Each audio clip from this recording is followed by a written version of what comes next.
Պարոն Պետրոսյան, դուք որպես զինվորական ինչպես եք ընդունում այն փաստը, որ հնարավոր է գումարի դիմաց, այսպես ասած, բանակից ազատվել։ Ուրեմն բնականաբար ես պետք է բացասական ընդունեմ այդ ֆակտը, այդ հանգամանքը, որովհետև դա բերում է որոշակի սոցիալական դիրքի։ Այսինքն ինչքան էլ մենք դա բացառենք, հասարակությունը շերտավորված է անում, դա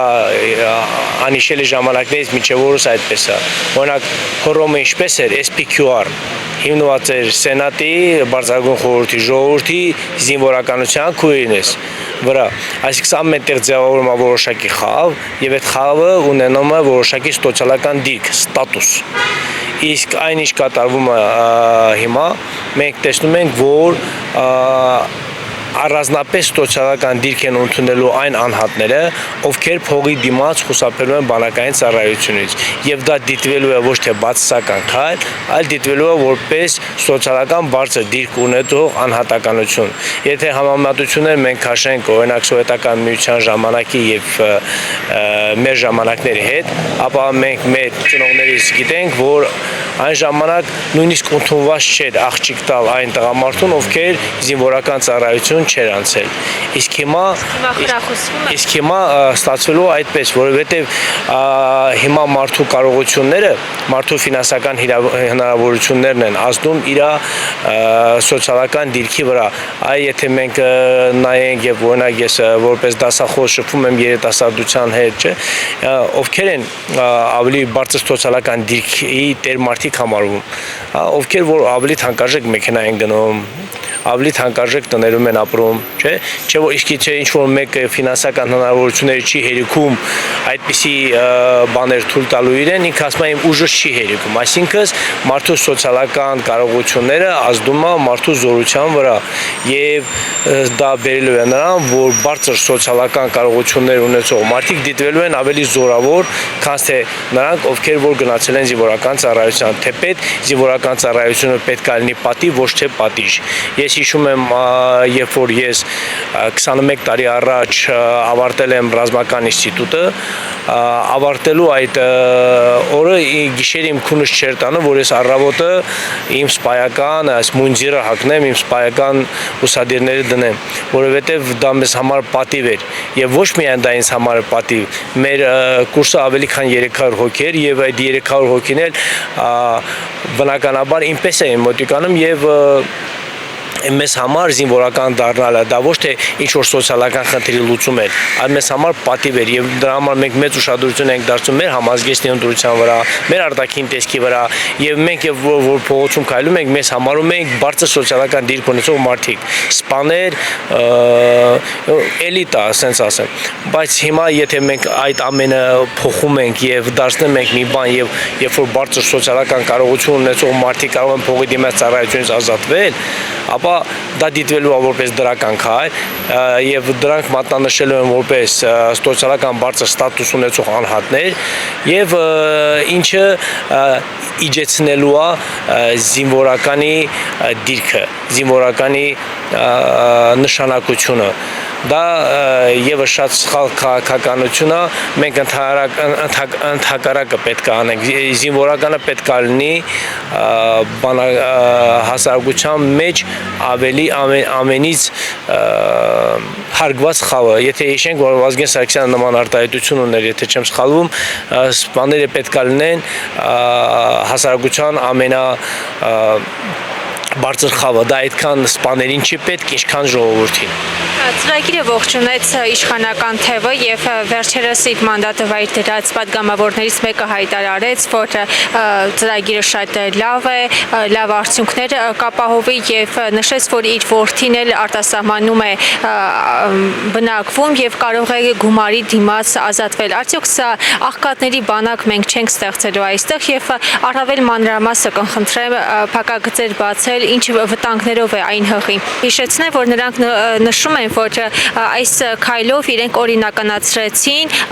բանակից գումարի դիմաց ազատվելը, նշում են, որ նախկինում էլ կար։ Նայեք, կարող է նախկինում եղել են այդպիսի դեպքեր, որ մարդիկ գումարի դիմաց ինչ-որ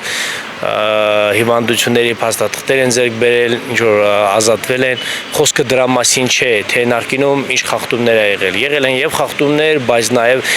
բանակը չի եղել հեղինակազրկված։ Ինչքան էլ մենք փորձենք նման թերություններ գտնել, ապա նման թերություններ հիմի էլ է լինելու։ Հարցը դրա մասին չէ, հարցը մենք պետք է արմատապես լուծենք։ Ժողովրդի վերաբերմունքը պետք է փոխվի զինվորական ծառայության նկատմամբ։ Զինվորական, ռազմական, ուսումնական հաստատություններ ընդունվելը նույնպես պետք է դժվար լինել, ինչպես օրինակ համար բժշկական բարձրագույն ուսումնական հաստատություն ընդունվելը, որովհետև դա երկրի անվտանգությունը վստահում ես այդ մարդկանց եւ նրանք պետք է լինեն գրագետ, չէ՞, սպաները դրանք մարդիկ են, ովքեր որ բացի բազմականակ մարդկանց ղեկավարելուց նաև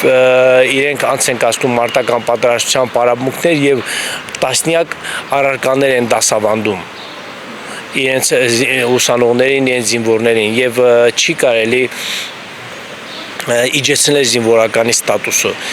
Բնականաբար իշխանական թևը կամ ով որ ունի բարձր սոցիալական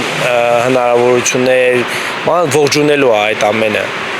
բայց հակառակ դեպքում մենք ունենալու ենք աղքատների բանակ։ Դա իհարկե սխալ է։ Ես դա չեմ կարող ողջունել, որովհետև չէ որ անցյալում, օրինակ, եթե վերցնենք ցարական Ռուսաստանի պատմությունը, միջնադարային Եվրոպայի պատմությունը, բոլոր գուսարները, բոլոր սպաները, բոլոր հեծելազորային այդ աստղերը, հրամկազմը եղել են հենց ամենից հարուստ ազնվական դասակարգի ներկայացուցիչներ եւ որոնց համար զինվորական ծառայությունից խուսափելը դա խայտարակություն էր։ Բայց հիմա այս ծրագրի նպատակը ո՞րն է։ Անկախ նրանից թե ինչ նպատակ են դնում, միգուցե իշխանությունը այն ներկայացնելու մի նպատակ, որպեսզի կոռուպցիա չլինի եւ փողի դիմաց ոչ մեկ չազատվի եւ դա փաստորեն դառնա օրինականացված կոռուպցիա, բայց խնդիրը դրանում չէ, ես որպես երեխաների եւ երիտասարդների հետ աշխատող մարդ ես ուզում եմ մտածել հակառակ ուղղությամբ, այսինքն նույնիսկ եթե ինչ որ մեկի ծնողի սոցիալական դիրքն ու հնարավորությունը հերիքում է իր որդուն ազատելու բանակից, այդ որդու համար դա պետք է դիտվի խայտարակություն եւ ինքը պետք է հակադրվի իր ծնողներին։ Նժդեի ուսմունքի համաձայն կա, չէ, որդիների պայքարը հայրերի դեմ։ Այսինքն այդ երեխայի համար պետք է լինի պատիվ ծառայությունը եւ ինքը պետք է պայքարի իր ծնողների դեմ, որպեսզի նրանք այդպիսի բաներ չանեն։ Ես հիշում եմ 90-ական թվականներին, ես շատ փոքր եմ եղել 9-10 տարեկան առաջի պատերազմի ժամանակ, բայց հիշում եմ, որ 15, 16, 17 տարեկան տղաներ մեր դպրոցից իրենք տնից փախչում եւ գնում էին մասնակցում մարտական գործողությունների եւ երբ որ իրենք համազգեստով հետ էին վերադառնում, մենք նրանց խնդրում էինք, որ իրենց զենքը տան, մենք խաղանք այդ զենքի հետ, մի անգամ գոնե կրակենք եւ այլն եւ այլն։ Այսինքն 90-ականների երիտասարդությունն եմ ես ուզում, որոնց համար զինվորական ծառայությունը, զինվորական համազգեստ կրելը, զենք վերցնելը լինի պատիվ։ Բանակից ազատելով մենք արդյոք կունենանք հայրենասեր սերունդ։ Իհարկե ոչ, որովհետև ընդօրինակման անձինք կդառնան նրանք, ովքեր ունեցան այդպիսի հնարավորություններ, այդպիսի դիրք, այդպիսի փող, որ կարողացան բանակից ազատել եւ վատնանա, որ մեր հասարակությունը կարծես թե պատրաստ է դրան։ Օրինակ նույնը, այսինքն ծնողը մեծ ուրախությամբ իր աղջկան կտա այդպիսի տղայի համարելով, որ նա ունի փող, սոցիալապես ապահոված է եւ այլ ոչ թե ինքը տկարություն է ցուցաբերել եւ